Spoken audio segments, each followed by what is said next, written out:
ഖത്തറിൽ നിന്ന് നാടെത്തി കഴിഞ്ഞു കഴിഞ്ഞാൽ ബാംഗ്ലൂർ താമസിക്കുന്ന ചേട്ടനെ വിസിറ്റ് ചെയ്യുക എന്നുള്ളൊരു ചടങ്ങുണ്ട്. ഞാൻ എന്റെ ചേട്ടനെ അണ്ണ എന്നാ വിളിക്കാറ്. ലാസ്റ്റ് ഇയർ വെക്കേഷന് വന്ന സമയത്ത് കുറച്ച് പേഴ്സണൽ റീസൺസ് കാരണം ബാംഗ്ലൂർ യാത്ര നടന്നില്ലായിരുന്നു. ഇപ്പൊ പിന്നെ എന്റെ സർജറി ഒക്കെ കഴിഞ്ഞ് റെസ്റ്റ് കഴിഞ്ഞ് ഞാൻ പതുക്കെ നടന്നു തുടങ്ങി. അപ്പൊ ഞാൻ കരുതി ഉറപ്പായിട്ടും ഇത്തവണയെങ്കിലും ബാംഗ്ലൂർ വിസിറ്റ് മിസ്സാക്കാൻ പാടില്ല എന്നുള്ളത്. അങ്ങനെ പിന്നെ അച്ഛനെയും അമ്മയും പിള്ളേരെയും ഒക്കെ കൂട്ടി ബാംഗ്ലൂർക്ക് പൊയ്ക്കൊണ്ടിരിക്കുന്നതാണ് നിങ്ങൾ ഈ കണ്ടുകൊണ്ടിരിക്കുന്നത്. ഞങ്ങൾ സാധാരണ 1 or 1.5 months വെക്കേഷന് വരുമ്പോൾ ഒരു 5-6 ദിവസത്തിന് വേണ്ടിയിട്ടായിരിക്കും നമ്മൾ ബാംഗ്ലൂരോട്ട് വരാം. ഞങ്ങൾ പിന്നെ പാലക്കാട് നിന്ന് ബാംഗ്ലൂരോട്ട് പോകുന്നത് സാധാരണ കാറിലുമാണ്. അങ്ങനെ നോക്കുമ്പോൾ ശരിക്കും പറഞ്ഞു കഴിഞ്ഞാൽ 2 ദിവസം ട്രാവലിന് തന്നെ മാറ്റി വെക്കേണ്ടി വരും. പിന്നെ അണ്ണനും വൈഫും വർക്കിംഗ് ആയതുകൊണ്ട് തന്നെ രണ്ടുപേരെയും ഒന്ന് ഫ്രീ ആയിട്ട് കിട്ടണമെങ്കിൽ വീക്കെൻഡ് വരവും വേണം. ഇങ്ങനെയൊക്കെയാണ് കാര്യങ്ങൾ. എന്നിരുന്നാൽ പോലും ഞങ്ങളെ സംബന്ധിച്ചോളം ഈ ബാംഗ്ലൂർ യാത്രകൾ എപ്പോഴും ഭയങ്കര സംഭവം തന്നെയാണ്. എപ്പോഴും ഈ ബാംഗ്ലൂർ യാത്രകൾ സ്പെഷ്യൽ ആവാൻ 2-3 ഫാക്ടേഴ്സ് ഉണ്ട്. അതിൽ ഫസ്റ്റ് ഫാക്ടർ എന്താന്ന് വെച്ച് കഴിഞ്ഞാൽ അണ്ണന്റെ ഫാമിലിയുടെ ഒപ്പം കുറച്ച് ക്വാളിറ്റി ടൈം സ്പെൻഡ് ചെയ്യുക എന്നുള്ളത് തന്നെയാണ്.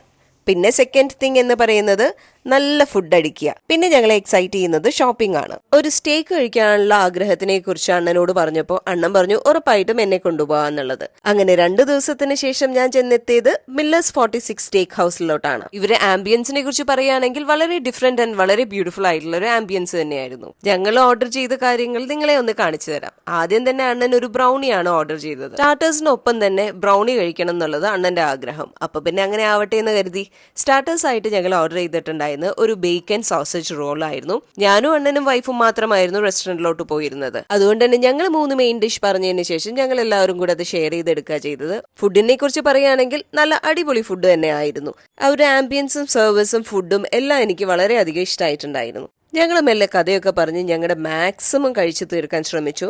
എന്നാൽ പോലും ഞങ്ങൾക്ക് ഫുള്ളായിട്ട് കഴിച്ചു തീർക്കാൻ പറ്റിയില്ല. 3 പേർക്ക് എന്ന് പറയുമ്പോഴത്തേനും ഈ ക്വാണ്ടിറ്റി വളരെ അധികമായിരുന്നു. ഞങ്ങളുടെ നാട്ടിലാവുമ്പോൾ മൂക്കുമുട്ട തിന്നുക എന്നുള്ളൊരു പ്രയോഗമുണ്ട്. അതാണ് ഇവിടെ സംഭവിച്ചത്. ഞങ്ങൾ 3 പേരും ശരിക്കും പറഞ്ഞ മൂക്കുമുട്ട തിന്നിട്ടാണ് അവിടെ നിന്ന് എഴുന്നേറ്റ് വന്നത്. സ്റ്റേക്കൊക്കെ കഴിച്ച ക്ഷീണം മാറ്റി ഒരു ദിവസത്തെ റെസ്റ്റിന് ശേഷം ഈ പൊക്കോണ്ടിരിക്കുന്നത് മേഘ്ന ബിരിയാണി കഴിക്കാൻ വേണ്ടിയിട്ടാണ്. ബാംഗ്ലൂർ വന്നതിന് ശേഷം ബാംഗ്ലൂർ സ്പെഷ്യലായ മേഘ്ന ബിരിയാണി കഴിച്ചിട്ടില്ല എന്ന് പറയുന്നത് ഒരു അപമാനം തന്നെയാണ്. ഞങ്ങൾ സാധാരണ വരുമ്പോൾ വീട്ടിലോട്ട് ഓർഡർ ചെയ്തിട്ടാണ് കഴിക്കല്. അതിന്റെ മെയിൻ റീസൺ എന്ന് പറയുന്നത് ഈ റെസ്റ്റോറന്റിലെ തിരക്ക് തന്നെയാണ്. പക്ഷെ ഇത്തവണ ഫോർ എ ചേഞ്ച് നമ്മൾ റെസ്റ്റോറന്റിൽ പോയിട്ട് തന്നെ അത് ചൂടോടെ കഴിക്കാം എന്നുള്ള തീരുമാനം എടുത്തു. മേഘ്ന സ്പെഷ്യൽ ചിക്കൻ ബിരിയാണിയും മട്ടൺ ബിരിയാണിയും ഒക്കെ ഓർഡർ ചെയ്തിട്ട് ഇരിക്കുന്ന ഇരിപ്പാണ് നിങ്ങൾ ഈ കണ്ടുകൊണ്ടിരിക്കുന്നത്. പക്ഷെ ഈ കഥയിലെ ട്വിസ്റ്റ് എന്താന്ന് ചോദിച്ചു കഴിഞ്ഞാൽ ഞങ്ങളുടെ ഈ കട്ട വെയിറ്റിംഗും കട്ട വിശപ്പൊക്കെ കഴിഞ്ഞ് സാധനം വന്നപ്പോൾ വീഡിയോ എടുക്കാൻ മറന്നുപോയി. പിന്നെ ആക്രാന്തമൊക്കെ ഒന്ന് അടങ്ങിയതിനു ശേഷമാണ് വീഡിയോനെ കുറിച്ച് ഓർത്തത്. അപ്പൊ തന്നെ ഒരു പ്ലേറ്റ് ബിരിയാണിയുടെ മണ്ടയ്ക്ക് ബാക്കി ഉണ്ടായിരുന്ന 2 ചില്ലി ചിക്കനും വെച്ച് അഡ്ജസ്റ്റ് ചെയ്തു. ഈ ബിരിയാണി തീറ്റ കഴിഞ്ഞതിന് ശേഷം ഞങ്ങൾ പോയത് കുറച്ച് ബുക്സ് മേടിക്കാനായിട്ട്. കിലോ കണക്കിന് തൂക്കി കൊടുക്കുന്ന ഒരു ബുക്ക് ഷോപ്പ്. അവിടുന്ന് ആവശ്യത്തിനുള്ള ബുക്സ് ഒക്കെ മേടിച്ചതിന് ശേഷം നമ്മൾ ബാംഗ്ലൂരിലെ ട്രാഫിക്കും വഴിയോര കാഴ്ചകളും ഒക്കെ കണ്ട് തിരിച്ച് വീട്ടിലോട്ടുള്ള മടക്കയാത്രയാണ് നിങ്ങൾ ഈ കണ്ടുകൊണ്ടിരിക്കുന്നത്. ഇനി നിങ്ങൾ ഈ കാണാൻ പോകുന്നത് കുറച്ച് ലോക്കൽ പർച്ചേസ് ആണ്. നമ്മുടെ വീടിന് ചുറ്റുമുള്ള കുറച്ച് ഷോപ്പുകളിലെ ഷോപ്പിംഗ് വീഡിയോസ് ആണ് ഈ കണ്ടുകൊണ്ടിരിക്കുന്നത്. നമ്മൾ ക്രാഫ്റ്റേഴ്സിനുള്ള ഒരു വീക്ക്നെസ് ആണ് ക്രാഫ്റ്റ് ചെയ്യാൻ പറ്റുന്ന നല്ല ബ്യൂട്ടിഫുൾ ആയിട്ടുള്ള സാധനങ്ങൾ എവിടെ കണ്ടാലും കുറച്ച് മേടിക്കുക എന്നുള്ളത്. അതുപോലെ തന്നെ ഈ കടയിൽ കയറിയപ്പോഴും ഞാൻ കുറച്ച് സാധനങ്ങൾ കൈയോട് പൊക്കിയിട്ടുണ്ട്. നല്ല ക്യൂട്ട് ആയിട്ടുള്ള വെറൈറ്റി ആയിട്ടുള്ള കുറച്ച് സാധനങ്ങൾ ഞാൻ അവിടെ കണ്ടു.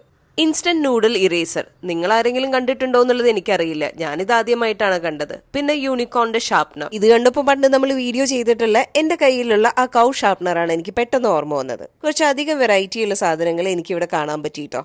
നല്ല ക്യൂട്ട് ആയിട്ടുള്ള കുറച്ച് വെറൈറ്റി ആയിട്ടുള്ള ഇറേസേഴ്സ് ആണെങ്കിലും ഷാർപ്നേഴ്സ് ആണെങ്കിലും അതുപോലെ തന്നെ books, pens, pencils, table decor items, lamps, അങ്ങനെ പല സാധനങ്ങളും നമുക്ക് ആവശ്യമുള്ള കുറെ അധികം സാധനങ്ങൾ ഞാൻ ഇവിടെ കണ്ടു. ശരിക്കും പറഞ്ഞാൽ കണ്ണിന് നല്ല ഫീസ്റ്റ് തന്നെയായിരുന്നു. കുറച്ച് സാധനങ്ങൾ മാത്രം മേടിച്ചിട്ട് ഞാൻ ഈ കടയിൽ നിന്ന് ഇറങ്ങി. നെക്സ്റ്റ് ദൗത്യം എന്ന് പറയുന്നത് ഒരു ഊശി പാശി ഷോപ്പാണ്.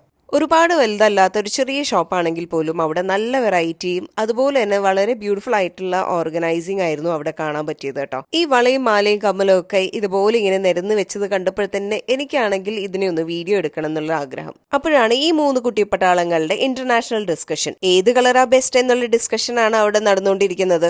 ഞാൻ പിന്നെ അവരെ ഒന്നും മൈൻഡ് ആക്കാതെ എന്റെ വീഡിയോ എടുക്കൽ ദൗത്യവുമായിട്ട് മുന്നോട്ട് പോയി. നല്ല അടിപൊളി വെറൈറ്റി ബാംഗിൾസും ഇവരുടെ കയ്യിലുണ്ടായിരുന്നു. അതുപോലെ തന്നെ ഇപ്പോഴത്തെ ട്രെൻഡിങ് ആയിട്ടുള്ള ഈ ബോ ക്ലിപ്സിന്റെ നല്ലൊരു കളക്ഷനും അവിടെ എനിക്ക് കാണാൻ പറ്റിയിരുന്നു. ക്ലിപ്പിന്റെ സെലക്ഷൻ അവരെ കൊണ്ട് ചെയ്യാൻ പറ്റാത്തതുകൊണ്ട് അമ്മമ്മയോടുള്ള സജഷൻ ചോദിക്കലാണ് ഈ കണ്ടുകൊണ്ടിരിക്കുന്നത്.